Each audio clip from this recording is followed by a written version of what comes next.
All right, there are winners and there are losers. What are we missing? Why are some cars skyrocketing in value and others seem to be crashing? We're going to talk about that. Plus, we're going to make some predictions because this is Bid Nerds and the bidding starts now. Bid Nerds is your YouTube car game show. All right, we are cranking it up. We are coming to you live from the Container Park in downtown Las Vegas. My name is John Polnick. That's where I'm at, the Rami studio. But my partner right over there, he's in San Francisco. Usually he's at his home studio, but today not so much. Where are you at, Michael D? What's up? Welcome, JP and the Nerd Herd, to the brand new Club Wheelhouse. We will call this the Wheelhouse Studio, and we are in a secret location in Marin County, which is really, really cool. I am not allowed to disclose where it is, so a little bit like the Batcave, JP. We rented a 16-foot truck and did 2 trips to empty out the home office studio. Nothing is set up, but my cell phone is on a stack of books in front of my face so that we can produce tonight's show. Hopefully the next time we come in here, this place will feel much more colorful and be a better reflection of me as a complete nerd of automobilia. So there you go, JP. Welcome. What do you think? You like it? Yeah, exciting, man. That's congratulations. It looks like you got a lot of space you can spread out. I'm going to change up the setup in here because it's like you've got all this room behind you. My setup, because I've got the control room here, I'm shooting into a corner. I've got all this room in front of me. It's awesome in here, and the camera's facing the wrong way, but who cares? No one tuned in for that. If you were tuning in, what's that?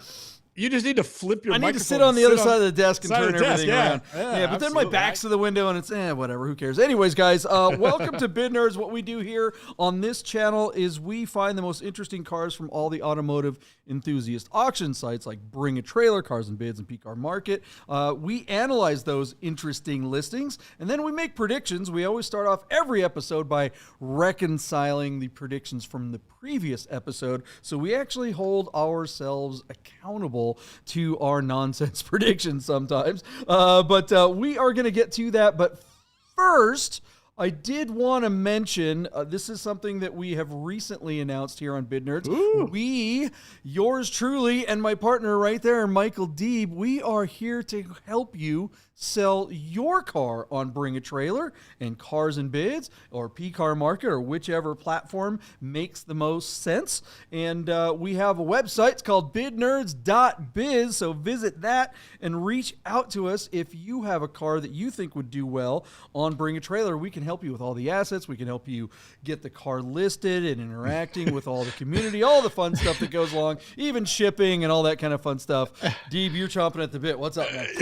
Well, you tell everybody that the brand new website, that's a car we sold on Thursday. I mean, like, I know, right? It's true. 4 days ago. It's not even a week old, and it's on the website. It's on the homepage.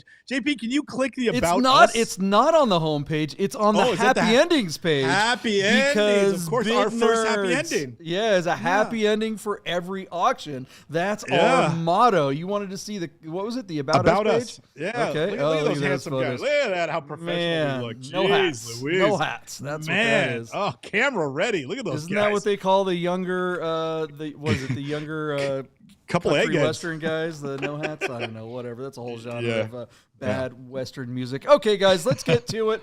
Thanks for, like I said, just reach out to us if you got a car you want to sell. All right, we always start off by reconciling those auction predictions, so let's get to it, and then let's get through that quickly. Yeah. So, man, we can get to new predictions because that's where the rubber hits the road. Oh, and you know what? By the way, welcome to all the Nerd Herd members that are hanging out with us on our normal time. We're back to our regular time, Wednesday at 6 and Sunday at 6:30. Actually, both 6:30. We did a Monday show, and that was a disaster, man. Nobody watches on Monday night. Apparently, that was a great show. It was a fine show, but nobody watched. Great show. It was off. It was off time. Nobody was around. Half the Nerd Herd was still in Idaho, but we're getting to it. All right, what's the first car that we made a prediction on the last episode? This is a happy ending right here. Absolutely, JP. So to sort of wrap up and put a stamp on this story of our opening, as you and I have done the podcast for a couple of years, we have decided to offer our service as the Bid Nerds as a listing handle, a listing service, a marketing company with JP's incredible work behind the lens, taking, incredible media of the cars. And then hopefully with my schmoozing white belt and white shoes, I can sell these things. John, our first 2 listings were a couple of brothers that ship their cars to Las Vegas and do a Lemons rally, a multi-day rally in Las Vegas, and leave the cars with the Bid Nerds. And I say Bid Nerds affectionately, but really they dumped them on you and Rami. The second of the 2 cars is this incredible 1966 Oldsmobile Toronado Deluxe. This car, unlike the Ferrari that was owned by one of the brothers for like 15 years, this car was purchased just last year after the car had suffered a small bout of hail damage and had been repaired. The other brother that begins with a D, he took delivery of this car in Oklahoma and began getting underneath the car, getting inside the car, and doing sort of a mechanical refurbishment to it, making the car truly road ready so that he could literally drive the car, John, from Oklahoma to Las Vegas, then participate in the rally with his brother rocking a Ferrari. And then at the conclusion, leave the car in good condition so that all we had to do was basically wipe it down, shoot it, and get it to market. JP, most of the systems on this car work. These are front-wheel drive with pop-up headlights, a sliding electric bench seat. He did this sort of gold graphic along the bottom, which is very evocative of the Oldsmobiles that were sponsored by Hearst during the Hearst shifters and the Kissing Bandit, whatever her name was, I forget. Miss Hearst, whatever. I heard she was mentioned several times in the listing. I can't think of her name to save my life right now. But JP, the big news here is this massive 425 rocket V8, 425 cubic inch with a 4-barrel carburetor, 385 horsepower, and 475 pound-foot of torque working through axles on the front wheels. These cars actually drive really great. They are heavy, so the cars don't feel particularly quick, but this car will get going, and it is a rumbling V8, and of course, it's a real coupe. JP, you and Rami had a blast for the last 2 months, having fun, getting this car out, taking it to events, getting it out to shoot, and running the videos and things like that. I spent a couple of days with the car and was certainly bitten by it, but you are completely infected with this car. I was surprised you didn't bid on it yourself. JP, the owners of the car allowed us to run it no reserve. The response from the BAT community, as well as the Nerd Herd, who heard about the car through the show and jumped on there to leave a comment or a question, was absolutely fantastic. In the end, JP, the numbers for the engagement on the Oldsmobile are perilously close to what we got on the Ferrari. In fact, we got 15,600 views and 1,180 watchers. We got like 16,000 views on the Ferrari and 1,200 watchers. So absolutely fantastic engagement. Thank you to the Nerd Herd. JP, we did not bid on the car, but according to our friends at Classic.com, the average selling price of an Oldsmobile Toronado Deluxe from 1966 or a first series car is around $20,000. JP, without further ado, our car ran no reserve because of the damage on the title and the fact that this era of American cars is particularly soft, especially for the cars that aren't really blue chip. It's not a Z28 Camaro or a Mustang Fastback, Shelby or whatever the case, or a Corvette with an aluminum engine or a manual transmission. This is just an Oldsmobile Toronado Deluxe. His expectations for the car were very pragmatic, and I'll just sort of leave it at that. And again, we made a very early decision to just go ahead and get off the car, run it no reserve, and let you guys work it to the best you can. JP, our car hammered for $17,000 where it sold on 13 bids. And all I'm going to tell you, because that number will sound low to a lot of people in the herd, because the car on your pages looks absolutely cherry, and that's because it is. But again, soft market, non-standout American car, even though this car really does stand out to the people who are paying attention. And then again, the hail damage and the damage on the title really are going to hold this back from getting into the $20,000, $25,000 range, where a car like this without any friction should certainly have retailed. But $17,000 was several $1,000s above his expectations. He was ecstatic.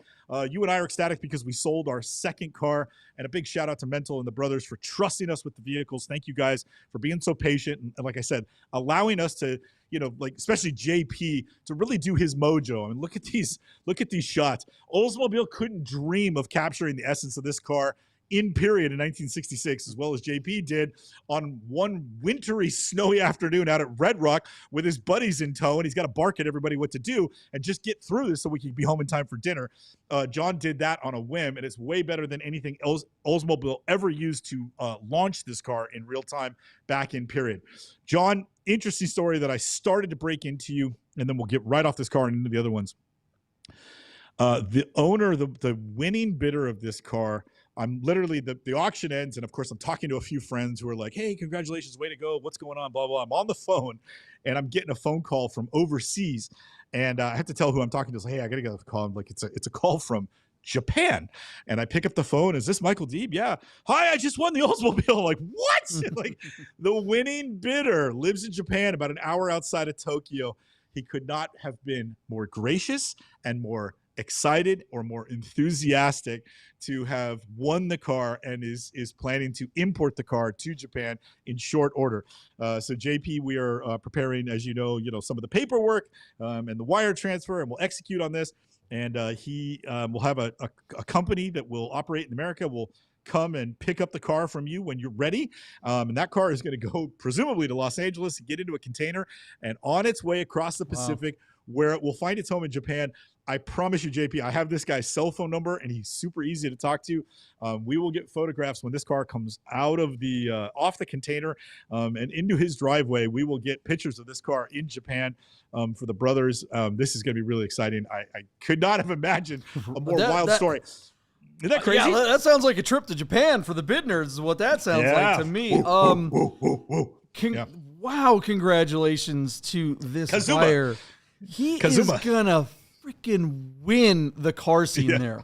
Totally. What is it? Dino DC. He's got a big channel. An American guy that's in Japan. He's always showing the car scene. Yeah. They've always got all the crazy, Japanese cars and Liberty Walk exotics and all the stuff that they like there, and all the white, RWBs. He's gonna roll up in this. And it's just gonna complete. That's gonna be the biggest explosion in Japan since Hiroshima.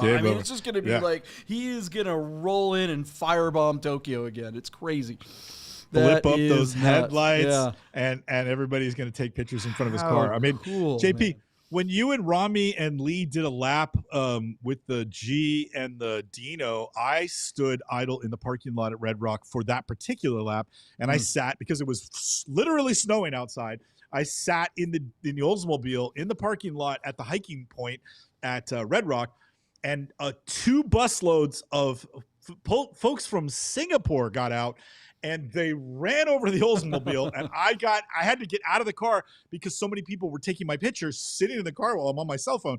So I just got out of the car, and I moved about 20 yards away and just left the lights on and the car running. And I told the guys, anybody that would listen, I was like, go ahead and sit in the car, have at it. And they said, oh my God, thank you so much. So this car in Asia is going to show up like Godzilla, damn it. It's going to be awesome. Yeah.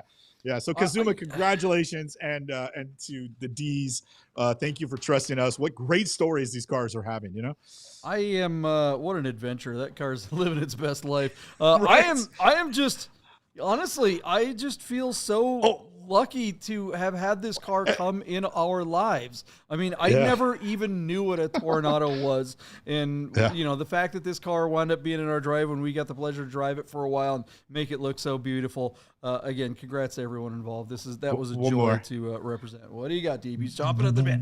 One more fact that's going to make you turn and bash your head into the nearest wall. Uh-oh. The car is from Oklahoma. It's on an Oklahoma title. He asked where the car is. I said, it's in Las Vegas. He said, Michael, I used to live in Oklahoma. I was like, what? He went to school at OSU back in 2000, 25 years ago. Kazuma got a degree at OSU out of Wow. Japan. So, like, I mean, talk about ironic, right? He may have actually seen this car in his past. Who knows? All right, let's move on, guys. Thanks again so much for everyone who supported the Toronado. And if you have a car that you want to sell on BAT, maybe you can have a happy ending like the owner of the Toronado and the Ferrari Dino. Give us a holler. All right, let's get to the next auction. What did we make a prediction on? Let's go. All right, let's gather a little bit of speed here, and we can do that very easily in our 2005 Lamborghini Murcielago Roadster with a 6-speed manual. JP, the big news here is it's a Roadster with a 6-speed and just 7,000 miles on the odometer. A premium listing out of Stillwater, Minnesota, showing just 7,000 miles. The photo assets for this car, JP, are subpar. I said it. There you go. I'll save you the breath on bashing these assets. They are below standard, and you need the best you could possibly afford when you're trying to sell a $500,000 car, you moron. I mean, it's bad enough you got practically chrome wheels and red seat inserts. Now you're going to take cell phone photos of your Lamborghini out in the sticks. I just don't understand how people come to market. You got a premium listing with subpar assets. Shame on you, Bring a Trailer, and shame on you, Mr. Seller of the Lamborghini. That being said, JP, nobody who was bidding on this car cared what you or I thought about the listing or the assets or the premium listing or any of that stuff. This car went for a walk, and man, did it do good. JP, according to our friends at Classic.com, the average selling price of a Murcielago Roadster with a manual transmission is only $375,000. I'm just going to say that is dated data because I bid $505,000, you bid $555,000, and our car hammered for $580,000 where it sold on 45 bids. Classic.com, wake up and smell the Lambo, because those numbers don't make sense anymore. This car with bad assets and red seats walked over $500,000 and sold for a number that is even beyond what you and I imagined.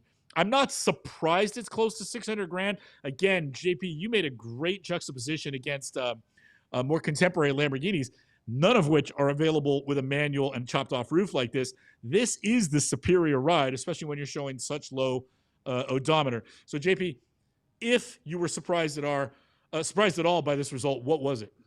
Well, I mean, this is the situation that we kind of talked about at the top of the show. Some cars are skyrocketing, other cars not so much. We'll get to some of the results of the other cars that we made predictions on that didn't do nearly as well as this one. This one did really well because we are in a moment where people are realizing the value of that third pedal.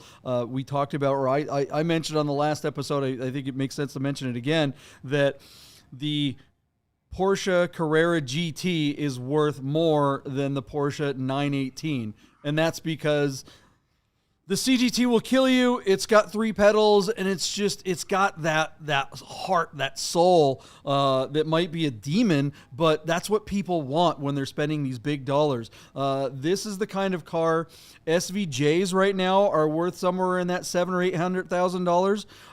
This Murcielago, I think, is poised. I think all the Murcielagos with 3 pedals are poised to surpass past the SVJs and the Aventadors and all the other cars that Lamborghini makes in value. This is going to be the true collector car, and this is going to be the flex too. I think if you are that guy that has the money and you want to show off that you can afford to go out and get a Lambo, you can get the E-Gear one, which is, I'm sure, why the Classic.com valuation is so far off, because they are so drastic. They are worth so drastically less than the 3-pedal cars. I think we usually say that the third pedal usually brings 50% more. In this situation, Deep, am I off by saying that this car is going to bring 100%, maybe even 150% more than the E-Gear car? Yeah, right. 100%. 100% for sure. Yeah, that's fair. I think the proof in this is the fact that it was a dealership that bought it. This is a dealership well known in the Northwest where I'm from, Katz Exotics. They've been buying cars like this forever. I've sold them cars. Right. I mean, they are known in the business, and they will take the correct assets, and they're going to get $800,000 for this car in a couple of months. I mean, just expect to see this car back. The question is, Deeb, that I have for you, do you think they'll bring it on BAT, or do you think they'll just retail it out of their store? I think Katz has I think Cats has a how do you say it, JP? A fantastic client list, right? Yeah. So with a car like this, where you're seeing something close to a premium, like a retail number, my guess is that this car was pre-purchased for somebody. That Yeah. they're just taking a small percentage and they're just going to move it right over to that client's thing. They'll go through the car in the shop, fresh rubber. Let's put an exhaust on it, maybe upgrade the stereo, and then buff it out, do a paint correction, and buff it out for the client, whatever they want. So my guess is this car is placed. If we had felt that they had bought it and it was ripped, then they bought it for inventory, and then they can turn around. There's meat left on the bone. They can put it on the front line. They can bring it back nearly to auction, 800. I think there's a lot of money out there on the bone for this thing. Well, I think that's a possibility. We'll see. Yeah, but I like your take. I like your take. I think they bought it for somebody, and I've sold them cars before that were on demand. When I was at Ferrari San Francisco, I sold them 2 cars in 2 years. So they're aggressive because they've got a client list. I think I sold them like in the Northwest. There's some money up there. I just do want to mention that the Nerd Herd got this one right, Deeb, and we kind of didn't. I was playing safe to win the bid over you, but there were no shortage of Nerd Herd members that were well into the 6s on this car, and I think there were a few that were higher. So congrats to the Nerd Herd. If you really want to get the information, go watch the live chat. That's where the real experts are. All right, let's move on to the next car. That was definitely a winner. That was definitely an example of a car that is shooting up in the air like an X-Rocket. What's the next one on the list?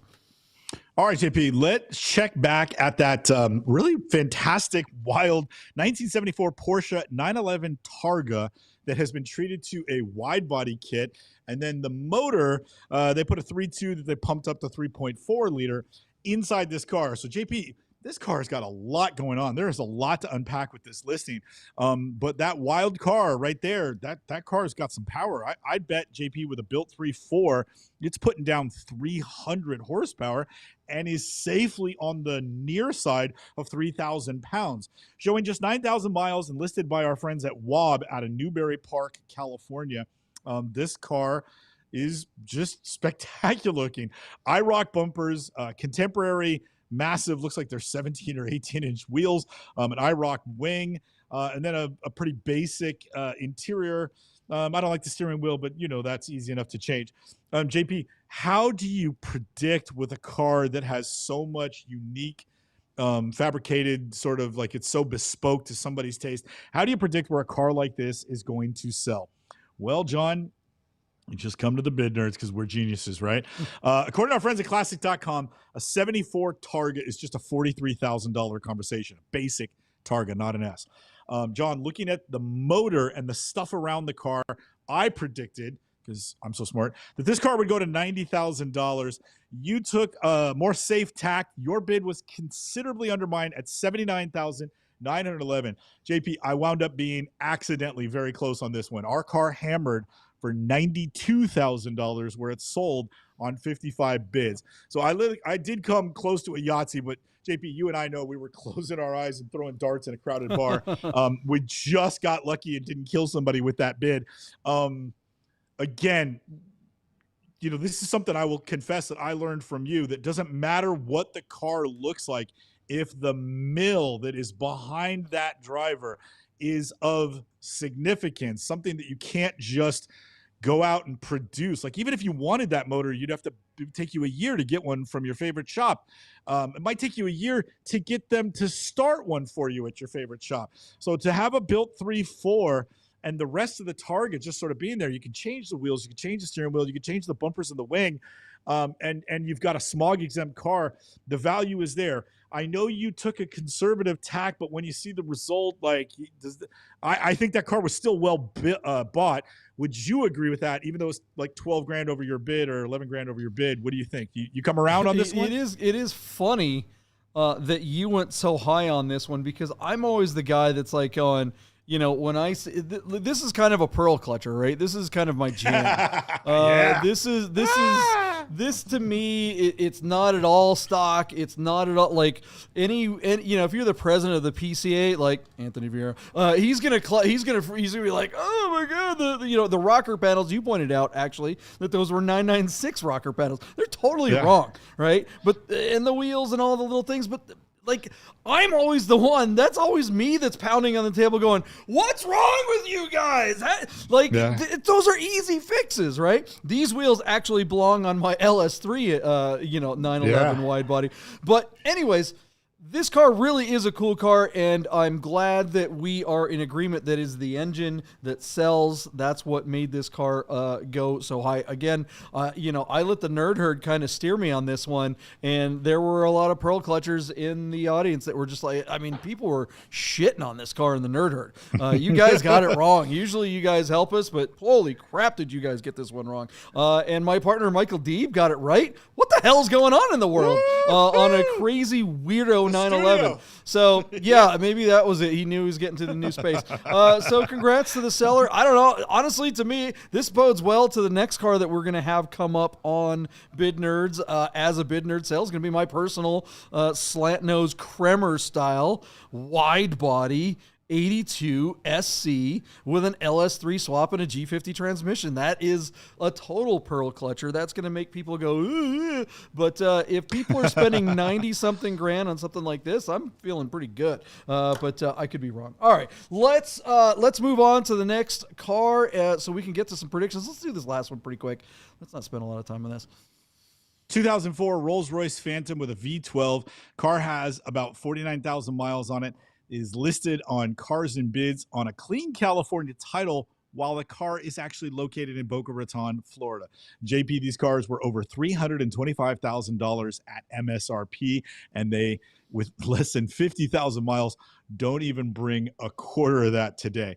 John, our friends at Classic.com tell us that the average selling price for a Phantom is $133,000, but that is over like a 15 or 16 year run production, and it's all of those years combined. This is one of the first years of the Rolls-Royce Phantom, and as such, this car with a relatively high odometer does not bring anywhere near the 133,000. JP, my bid was 62 grand. You took the under at $59,999. And you were within $2,000 of a Yahtzee because our car hammered for just $57,000, where it failed to sell on 17 bids. So JP, I actually think $57,000 is the number, and this guy didn't take it.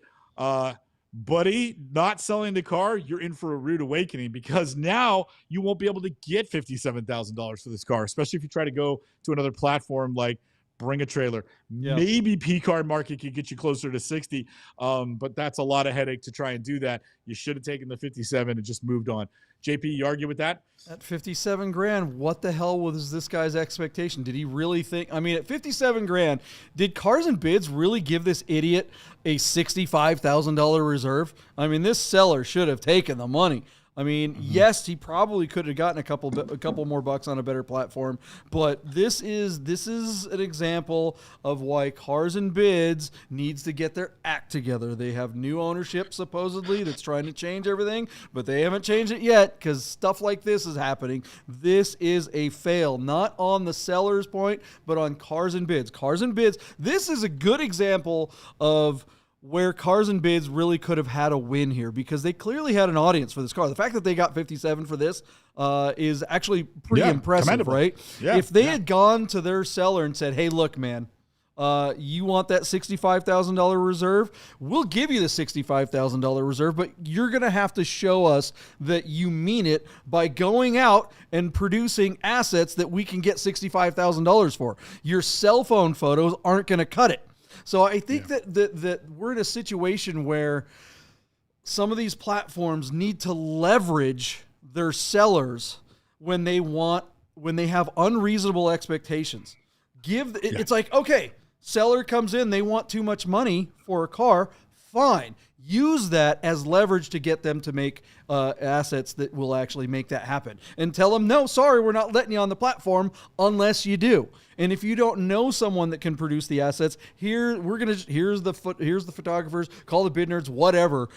Get some partners together ready to go for sellers that don't know how to do it. This car, why aren't they putting pressure on these guys? Yeah. So JP, I'm sure Chris Carbine, who is one of Cars and Bids' chosen child right now, is probably cringing as we criticize the platform, but I'm going to back you up here, JP, and just say this, Chris, so you understand what we're talking about. Now, when I talk to Chris, I'm talking to everybody in the Nerd Herd. This listing was a featured listing by Cars and Bids, and it does not deserve to be. These are terrible photos. And there are only 62 photos in the bucket, half of which were taken in midday sun and the other half inside of a parking garage. That is inexcusable. First of all, if that's how the guy wants to come correct, then sure, we'll run your terrible listing at no reserve. Otherwise, go get me professional photos and I'll give you a featured listing. But to give him a featured listing with poor assets and a high reserve that is unrealistic, not only for the car, but for the presentation, is what we're talking about. And while it sounds harsh, it is. But come on, guys, we're all in the car business. And those, if you know, you know. And the guys who have shown up at Cars and Bids know. And what JP is daring them to do is have the nerve to put your hand up and say, no, not like this. If you want us to run this car with these assets, you're either going to take a $45,000 reserve or you're going to run no reserve at all, or we're not going to run it. Go back and get me professional photos. And if you do that, because it's a really cool car, we'll give you a featured listing. But you cannot give somebody with shitty assets a featured listing. Yeah. That's the miss. Let's be really clear here. We're not telling Cars and Bids or P-Car Market or even BAT for that matter to say, no, you can't sell this car at all. We're saying when the seller is unreasonable with their expectations, use their expectations against them so that they, leverage those unreasonable expectations so that they bring you a car and assets that you can actually sell. Anyways, let's move on from this one. I think this car, I am surprised that the car brought that money, and obviously we're all shocked that the idiot didn't take it. What do you guys think? Let us know in the comments below. Let's get to predictions. It's time to make some new ones. Stick around, guys. We will be right back with new predictions to see which cars are skyrocketing, which ones are floundering. Hey guys, you're probably looking at your watch and wondering if Bid Nerds will ever end. So you better talk to our friends at Our Smiths to make sure your Rolex, Tag Heuer, AP, or any fine timepiece is in tip-top shape. Our Smiths, fine Swiss repair. All right, I am looking at my Our Smiths Aviara watch and saying it is time for some predictions. Michael Deeb, we're talking about cars that are skyrocketing in value, and some of them not so much. This first car on the list, I think this is going to be a good test for us because this car is definitely on the bubble from what I would say cars that could potentially see a come up or maybe not so much. What's the first car on the list? JP, you may be surprised to hear that I picked this car for you. You and like two other people in the last week, which includes a lot of people because you and I found ourselves in Idaho with some friends who are car guys, and we saw a lot of people. But like 2 or 3 people have been talking about, I'm looking at cars all day, and I keep seeing these C3 Corvettes, these Stingrays, and I'm starting to feel them, and I never felt that car before. And I swear to God, JP, you said that to me like a week ago, and I have been thinking that for the better part of a year as I've been contemplating trying to get off of my chiffon car. How can I get a much faster car for less money? And I started thinking, dude, you should just shock the shit out of everybody and show up in an early C3 Corvette with a manual transmission and spend a little bit of money on the suspension and see if you can get one that already has a lot of power and doesn't weigh a lot to handle enough to hang out with your friends in their fast Porsches. So JP, I picked this car to fit exactly that niche, a sub $100,000 early Stingray Corvette with a big motor and a manual gearbox. Check out this 1969 L68 coupe. The L68, I think, is the 427 cubic inch that is in the specification of making 400 horsepower. I don't know exactly how they do that. 3 double barrel Holley carburetors, which basically, JP, acts like individual throttle bodies from the 1960s, and the 4-speed manual. John, you'll love this car because it goes fast, has 3 pedals, and the top comes off. This was a big deal in those days. Most of these cars have a removable roof panel. We don't call it a Targa in this, guys. We call these T-tops because one half will come off or the other half will come off, and then there's a bar down the middle that they fasten to and we call these a T-top. But JP, these are basically like Targas. These cars are made of fiberglass. They've got independent suspension and a limited slip differential that in period was called a posi traction differential, 15-inch rally wheels, and side exit exhaust.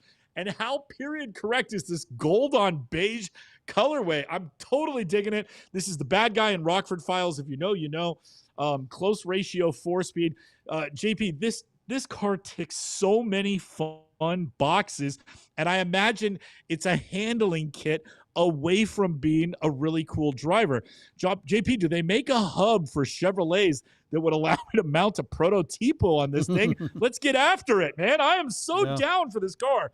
And I bet you, JP, that this thing closes safely on the near side of $100,000.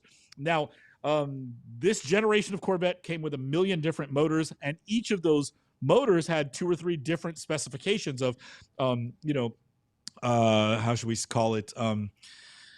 Compression ratio and how the fuel was delivered. Was it a single 4-barrel? Was it dual quads? Or was it 3 2-barrels?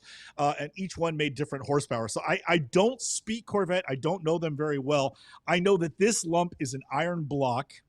And so my guess is that this car was more cut out for drag racing than road racing. If you wanted to road race with a big block, you needed an aluminum one. Those cars are hundreds of thousands of dollars. Otherwise, you needed a small block, and you wouldn't have quite the same horsepower. But I bet with today's tires and some good struts and sway bars up front, maybe you could get this nose-heavy Corvette to turn left and right and be able to keep up with your buddies like Rami and their turbo 911s. I am digging this car. So thank you to everybody that shared with me that they were feeling the Corvette, because I was too. And I think this thing is effing sexy. So JP, I wish I could have found one like this that was black, but I do think this one does everything we'd want it to do. It's like similar to the LS3, like a gobs of power and a manual gearbox. And when you just open it up, it probably just throws you down the road. What do you think of the car I picked out for you? Who loves you, baby? Yeah, that's the problem with these cars, is that you read those specs, 427, all that horsepower and stuff like that, and then you get in them and they don't do any of those things. They're not that fast. Despite the fact you would think that this fiberglass car would be a rocket ship with that kind of power, but the fact is this is still an American muscle car built in the 60s. This thing is a tank. It probably weighs close to as much as that Toronado. They just aren't fast.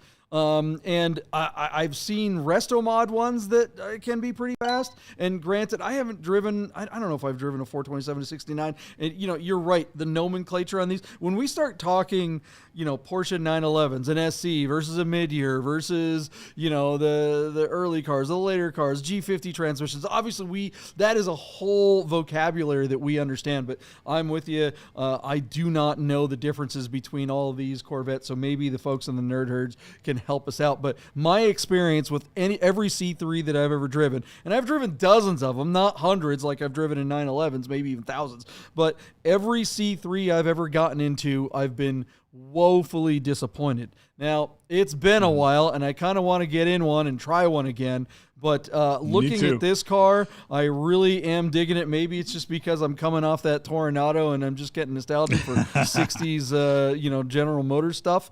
But I want to see this car laid out. I've seen a few of them just dropped, Sahan style, and then, with a meatball on the side, and they just look like a Ferrari Daytona from the 60s. They just have that, like, you can really make these things look dope. But this one, I have no idea what it's going to go for. Let's get to it. What's it going to bring? All right, JP. So 400 horsepower in this motor, 460 pound-foot of torque.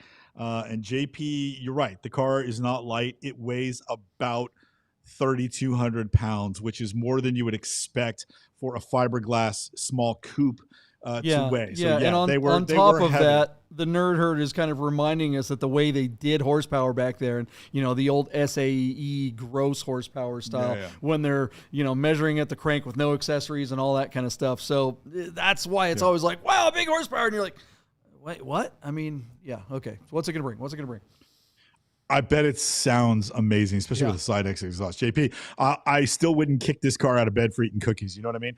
All right, JP, according to our friends at classic.com, the average selling price of a manual, I think 427 69 Corvette is around $63,000. Our car is currently sitting at $40,000 and it closes in 3 days. So JP, man, it's so hard to predict where these are going to go. That comes to us by way of just 7 bids. It closes on Saturday. It's not football season. I don't think it's going to hurt that. I think it's going to do considerably better than the 63. So from 40, I think it's going to double.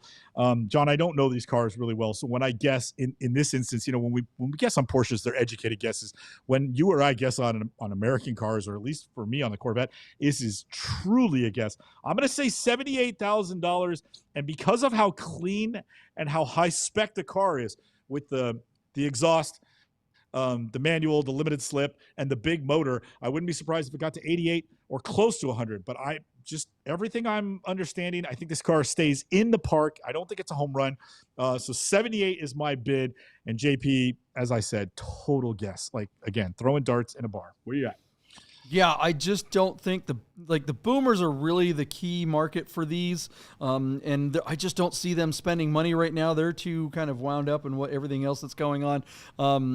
If there are some crypto bros that are like wanting to get into the American Muscle Classic, maybe that gets their attention. I'm going to go a little over what classic.com says the average is, and be a little optimistic, but I'm going to go 69 grand since it's a 1969, and that is nicely done. But all right, let's hear the Nerd Herd. What does the Herd say? Yeah, Nerd Herd's bouncing around. We've got Brian 85. Philip Craig, Burnt is more like me, 57. Frozen Car 74. Where's our Yahtzee King? Shiny Fenders is right with me at 69,999. Let's hear what Single Cap saying. You guys might want to go check out the Mecum from Indiana last weekend. Huge drawdowns on much of the American Muscle. I saw 55 Chevys I would think this car at its height is a 6-figure car. Again, I'm judging that on condition, and that's just being a car guy.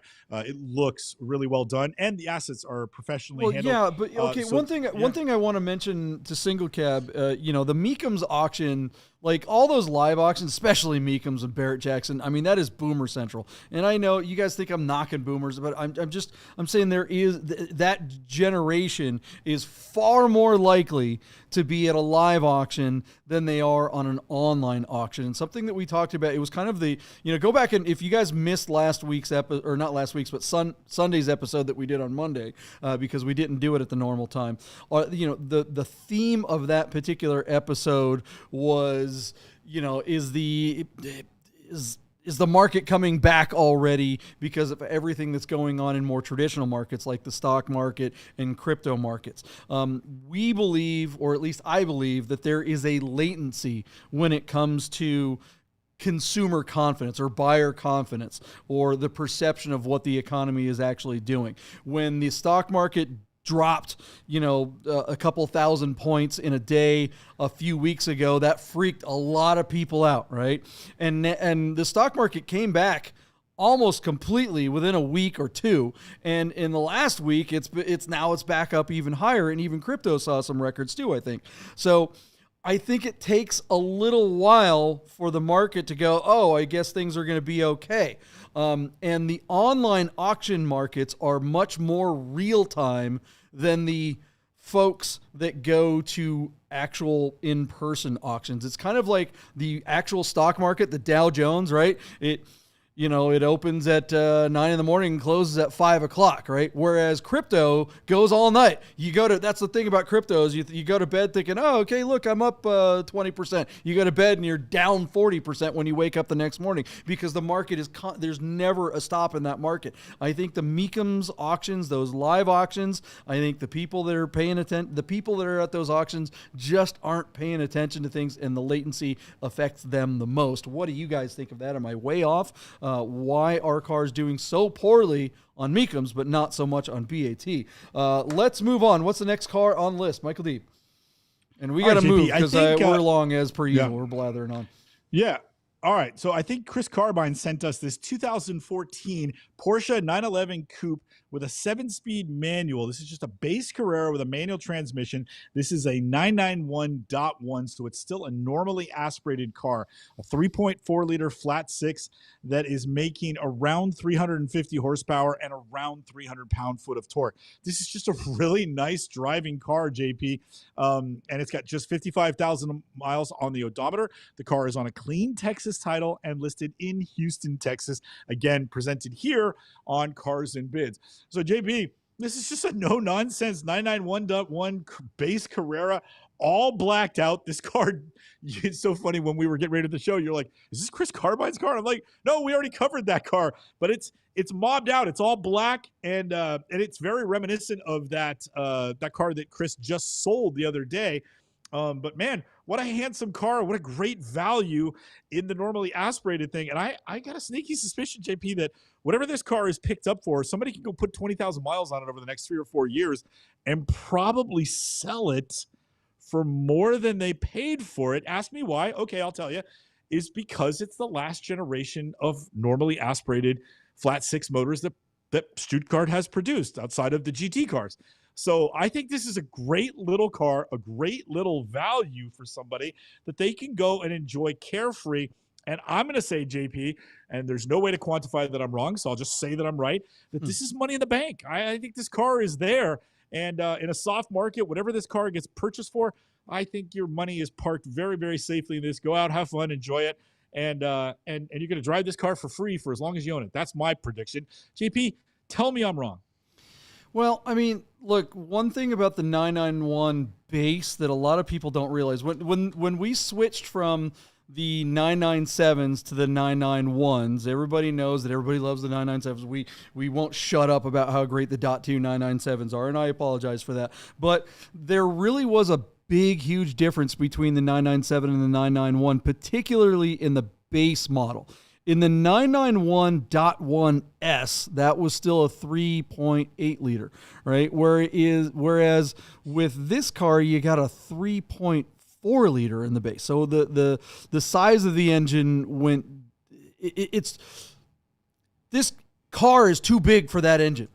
It's just too big. If you've ever driven one of these, and I don't know if you guys have, a base 997.2 is a way better driving car than the base 991.1.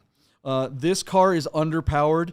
It's funny. It's a lot like driving an old SC where you got to wind the living hell out of it to get any power. You will be, if you get in this car and you expect that 911 experience, that, oh, okay, it's a flat six and all the things, you're going to be walking away from this car going, wait, what? Especially without chrono. It does have the base sport button, which will help a little bit with throttle response, but this doesn't have the sport plus, which is you really need on these .1 base cars. I would pass on this car. There's no way you could get me to buy a .1 991 base car. As nice as it is to drive. I don't know if I necessarily disagree with you, Deeb, that it is a car that people will continue to pay for, given that it does have the 3 pedals. It does still have that fizz, but these are just dogs, man. And anybody that actually knows these cars knows it's like, just spend the extra money and get the S, or I would even say get a .2 with the turbo. I can't believe I'm saying that out loud, but there it is. What do we think it's going to bring? All right, JP. According to our friends at Classic.com, the average selling price of a base Carrera .1 is $65,000. Our car is currently sitting at $48,991 on 25 bids on Cars, and it closes tomorrow. JP, I think this car will come just underneath the Classic.com average. My prediction for this car is $58,911 when it hammers tomorrow. I think it will sell for my number, and I think it'll be money in the bank. And the expectation of the guy who's shopping for this car, like you said, the real buyers would know, get an S, get a GTS, or get a .2. But I think for the person who just wants the look of a 911 and would like to drive 3 pedals but isn't trying to keep up with their friends, this will be plenty for them. Yeah, what was your number one more time? $58,911. I'm going to go 55,991. It's Cars and Bids. If this were on BAT, I'd be with you. I might even bid over 60 if it were on BAT, but I just think Cars and Bids, it's just, and I also don't think it's going to sell. I think that the expectation for this guy, I think this is going to be another one of those situations where we're going to, maybe it does get your number, or maybe it gets 60 or 61 and it's going to fail to sell. And we're going to all be sitting there going, what the hell? It's because this guy probably thinks it's worth 75 grand. All right. Let us know what you guys think. Then there's a degree of responsibility from the platform as well. Because, come on, let's keep it real. It's got 60,000 miles on the odometer practically. Yep. So not terrific assets either. Okay, what's the next car on the list? What do we got? We still got time for a couple more. All right, 10 minutes and 2 cars. JP, the first one is a complete Radwood car. Check out this 1986 Plymouth Conquest TSi with a 5-speed manual. And JP, as I did the research on this, 36,000 miles on the odometer. None of the ones that have come to market and crossed $20,000 had anywhere near such a low odometer. So listed out of Austin, Texas. The car has been repainted, but it's a manual transmission, 2.6 liter inline 4 with a turbocharger, 5-speed. Just such a cool car. I mean, how many different people made this car, right? Mitsubishi Starion. Couldn't you get a Dodge version of this and then the Plymouth version of it? I think there were 3 labels on exactly the same car. Interesting car. JP, I've never driven these. In fact, I'm going to ask you over the phone, is this a front wheel drive or a rear wheel drive car? I'm pretty sure it's a rear wheel drive car. It's been sold. I actually owned one back in the 90s I thought it was for a little bit, but I'm 99% sure it's a rear wheel drive. Yeah. I'm embarrassing myself if it's not. That was what I thought, but I just didn't know well enough to proclaim. Jackie Chan drove it. It's got to be rear wheel drive, right? Absolutely. Pop-up headlights, super comfy ball sack leather seats, goofy looking steering wheel. I mean, this car has all its quirks, very edgy, and yet it's got box fender flares. I've always dug this car. I've never driven one. I have no experience. Nobody I knew had this car when I was a young man. So I can say I've honestly never even been inside of one, let alone driven one or been turned loose. But I've always admired the silhouette and the box fender flares. And yeah, Jackie Chan, that's a cool tie-in.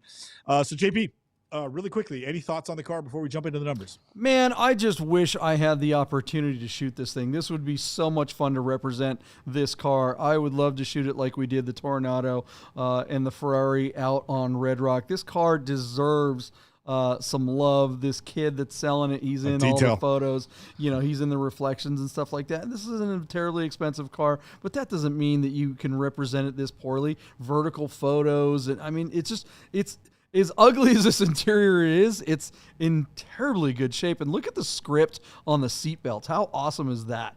I love this car. I don't think it's going to bring a lot of money, though. What do you think it's going to bring? All right, JP, according to friends at classic.com, the average selling price of the Dodge Plymouth Conquest TSi with the turbo and the manual is only $15,000. Yeah, JP, when I looked at the BAT results for this car, tons of them have sold for $25,000, $26,000, $24,000 all day long. This car has lower mileage than all those red ones that sold for $25,000. But with these assets and the fact that it's currently sitting at just $8,100 and has only 1 day left to go, I don't think it's going to come anywhere near that $25,000 mark. In fact, I originally put $20,000 as my bid. I'm going to lower that to $18,000 because it's this car needs some help to get to where I think it deserves. Again, it's been repainted, but it's got a low odometer and it looks great. I don't understand why it's not at a higher number. Maybe all the action will come at the end and it'll go right past 20,000. But I have to look at the fact that it's only at $8,100 and that nobody seems to be giving a damn about it. It's only got 10 bids. So yeah, JP, I'm going to stand on 18 grand and hand it to you. Yeah, I mean, that means it's got to over double in a little bit of time. I'm going to go 16. I know that's almost double. That's doubling as well, but I just don't even think it's going to get there. I think this car's an opportunity, Deeb. It's rare that we see on BAT opportunities. If you got to be someone like Cat's Exotics to see that a Murcielago with 3 pedals go up to almost 600 grand or whatever, and grab it knowing that you can make another 100 or 150 on it. I think this particular car is about the same when it comes to percentage on, like, I think you could probably steal this car for 15 or 16 grand. And I think you could go take a bunch of great pictures and video and relist this thing a few months from now and get that 25. I think it's purely because this is just bad. This is just a poor listing. I think this car is going to flounder. What do you guys think? Let us know. We got time for one more car. What do you got, Dave? All right, JP. I have long been a huge fan of the 944. When I was in high school, I wanted a 944, not a 911. As I was learning how to drive, I just thought the cars were so beautiful with the box fenders and the perfect balance, and nobody was dying in them. And then the turbos were all the cool ones. I did not know when I was 18 years old about the Turbo S Silver Rose, which is this car here listed on Cars and Bids out of Kenmore, Washington, on a clean Washington title. Now, our car looks like it's been sitting outside, but he promises that it's under a cover in his garage, and he's owned it for a while. The thing is here, JP, we got a massive odometer at 94,500 miles, but take a look at if you can look at the photo numbers, JP. See if you can get to photo number 33 or a couple photos after that, photo 36. These studio check seats with 100,000 miles are in perfect condition. And I've seen cars with half this mileage and the seats are all worn out. So either they refinished them or they just took good care of the interior of this car, and it belies its odometer. That being said, the dash has a crack in it. There's a windshield that has a crack in it. The timing belts haven't been done since 2017. The finish on the wheels is faded, and the paint needs a correction. There's scratches and even a dent in it. But you talked about opportunity, JP, and I think this car sitting at 15 grand with a day to go is an opportunity. So JP, I actually placed a 7,000 mile Silver Rose in Gary Ackerman's collection because I pay attention to every Silver Rose that comes to market. But I am thinking I would like to buy this car and refurbish it and bring it back to market with some Polnick assets. JP, talk me out of it before we close the show. Yeah, the seats have been redone. Chris Carbine's popping in there going, he doesn't think this car is in crappy condition. Run away, do not buy this car. That front bumper is all warped and not fitting right. The windshield is all cracked up. And the dashboard being cracked is impossible to repair. I mean, it's not impossible. It's so much work. I don't see an upside to this car. I'm worried that this car has been neglected. Nope. What do you think it's going to bring? All right, JP. I think this car can be had for 20 grand, and I think the upside on this car, even if you spend $10,000 on it, is in the tune of $40,000 if it's all super clean, while it's still well under 100,000 miles. But my partner told me I cannot bid on it anymore. If you're paying really close attention to the Nerd Herd, I was the high bidder as we went into the show, but since we went live, somebody bid over me at $15,050. That is the 19th bid, and I'm out since JP will not let me bid on this any longer. I'll just have to spend a lot more money and get a 997 turbo. JP, our car, according to our friends at classic.com, the average selling price of a 944 Turbo S from 1988 is just $33,000. I think this car could be had for right around 20 grand. My bid, JP, is $19,880, 1988. So where are you at, JP? You going to go over 20 grand on this one? 16,944. Look, this car is a mess. The reason why I don't want you to buy it, Deeb, and I'm speaking to my partner right here, is because I know that you are not capable of owning a car and thinking of it as inventory. You will get this car and you will want to treat it like it's your car. And you can't look this car. You have to have. There's three things you got to have, right? There's the mechanical side of the car. There's the aesthetic side of the car, and there's the value of the car. You have to have 2 out of 3. The mechanics of this car are sketch because you've got timing belts that are due. Yeah. We don't know about a bunch of other stuff. The aesthetics on this car. You think you can get away with cleaning this thing up for 10 grand? It's not a matter of just swapping wheels. You got a windshield. You got body work, you've got refurbished the wheels, probably needs tires. You and then the price isn't really that great either. So I mean, you have 0 out of 3. You don't even have 1 out of 3. So Perfect. even if you got a great price, it doesn't make up for the other two. So please run away from this car. I know. Even Chris Carbine thinks I make sense for a change. All right, guys, that's it. What do you think this 944 will bring? By the way, we did actually shoot this morning. I was shooting a film for the Porsche for Godden Classic and their Porsche Classic Restoration Challenge. They are refurbishing or restoring a 1988 944 S Turbo. But not a Silver Rose. But not a Silver Rose, just guards red on black. That's going to be a beautiful car when it's done. We had such a great time filming this morning, and shout out to all the crew and the actors that came out. And we were at the industrial or the hard hat. Good luck, Steve. Good time. Yeah, great time. Daniel. All right, guys, we're moving on. We're going to see you Sunday night. Thanks for hanging out. Bye.